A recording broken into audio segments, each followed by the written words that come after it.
Nah, I'm upset. I even gotta make this video, bro. Like, straight up. A popular TikTok creator by the name of Marquay the GOAT has passed away. Now, his mother made a post on Facebook confirming his passing, even though he just posted not even 24 hours ago. If you go to his page, it says 17 hours ago, depending on when you watch this video. Marquay was basically a creator that did whatever his fans say. He catered to the fans. He responded to comments. He interacted. Whatever they told him to do, he was more than likely down to do it. All jokes aside, bro was a complete ray of sunshine, man. No negativity whatsoever. You never saw him mad. Even when bad things happened to bro, he kept his head up through it all. If anybody in his comment section asked him something, guess what his response was? I bet. He took his money to please his people on his platform. Marquay was a good dude, bro. He was a good dude. He took care of his family, his responsibilities, and he took care of his people, his followers, his fans, whatever you want to call them. I mean, creators leaving left and right, bro. But I'd be lying if I say this one didn't hit a little different, bro. Rest in peace, Marquay, bro. And to everybody that think Cash Money won that versus, we like to call that denial. Besides that, y'all can't tell me that Mia X was not the MVP of that versus, man. I'm telling you.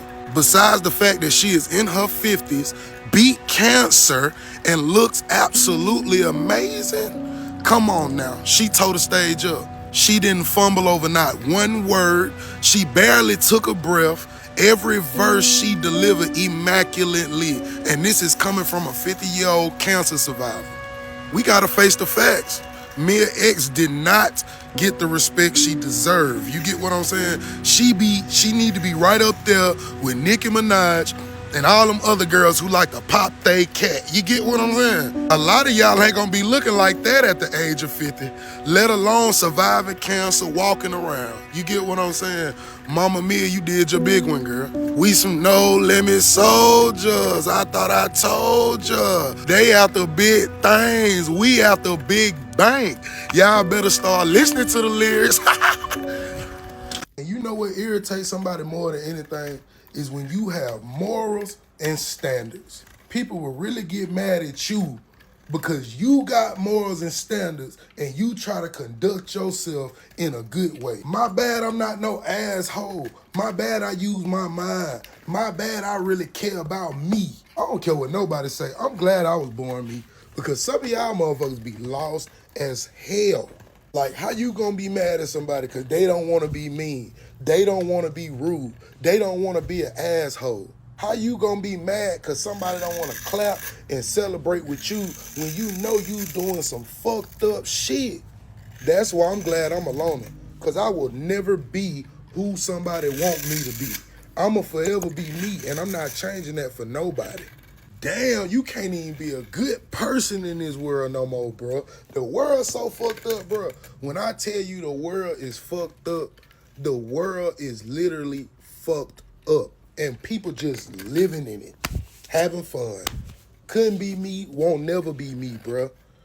That man was protecting Wendy Ortiz all motherfucking night. When I tell you, girl, ooh, that's just so, Baby, it's very hard to be safe and comfortable around a man, especially around a lot of people. Bitch, my anxiety would be through the roof. But he was so sweet, so caring, so patient. Not only did he motherfucking walk her to the bathroom and make sure she made it okay, he was motherfucking right behind her every time she was with a motherfucking fan. And just in case somebody did some fuck shit, baby, he was right there to protect her. Girl was hugging him, throwing little cute little he's at him. Oh, baby, she's down bad. And me too. You got a brother? And even when the ex tried to pull up and do some weird ass shit and be all up in the motherfucking mix, baby, he was right there whole time. I know that you can protect me. Once I feel safe around your presence, baby, I'm gonna always want to be around you, baby.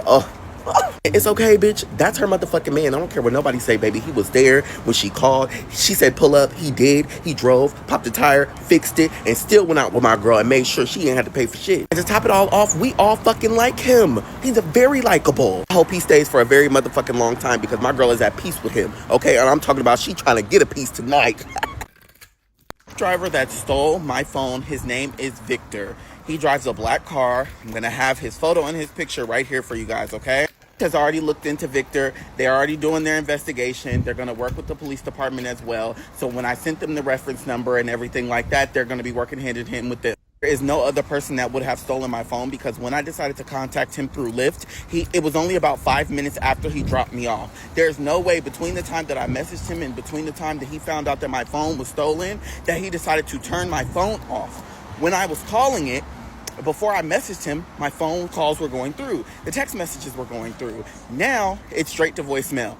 Now, there is no answer. And I provided my number, and I'm going to provide my number again in the fucking description of this video so you guys can keep calling and keep messaging the phone. Because one thing I do know is the moment he turns it on, he's not going to be able to do anything else because it's going to be frozen from calls and text messages. I just want to say thank you to everybody who's contacted Lyft. I want to say thank you to everybody who sent me a message or they've called and texted my phone to make sure that, it's still off, or if they can get in contact with that person. Not the phone, it's the memories that I want back the most, because, again, the iCloud and the email are over 10 years old. Like, I was fucking, 12, 13 when I made this? So, how am I going to be able to find that?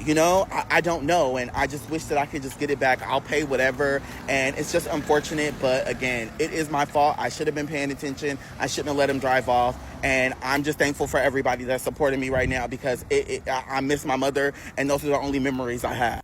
He has been working with the Trump administration, not only providing them with face gear for the past several months, but they've also been providing them undergarments for their clothes and things of that nature. But why would Nike want to buy the trademark of Mexicans ain't going anywhere if they're actively and openly working with the Trump administration? 10 times out of 10, when you work with a political party and you are a billion-dollar corporation or a company in general, they're going to use you to push their political agenda. They know that a black man came on this app and they said Mexicans ain't going anywhere. And not only did it go viral, it started everybody protesting around the motherfucking United States of America. And that black man decided, hey, I'm going to trademark it so no big corporation or random white girl decides to make money off of it and take it out of a community of people that not only benefit from this, but they're suffering from this as well. If I was to sell that trademark, if I was to give that trademark to Nike for any amount of money, not only would that kill hundreds of businesses that run on TikTok, but in person as well, they would come after every Hispanic, Mexican, Latino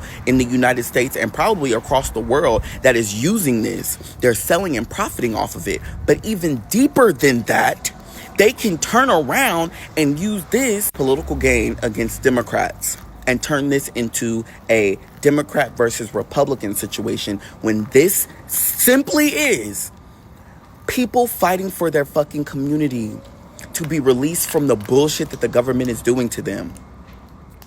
So imagine, is that worth $1.5 million?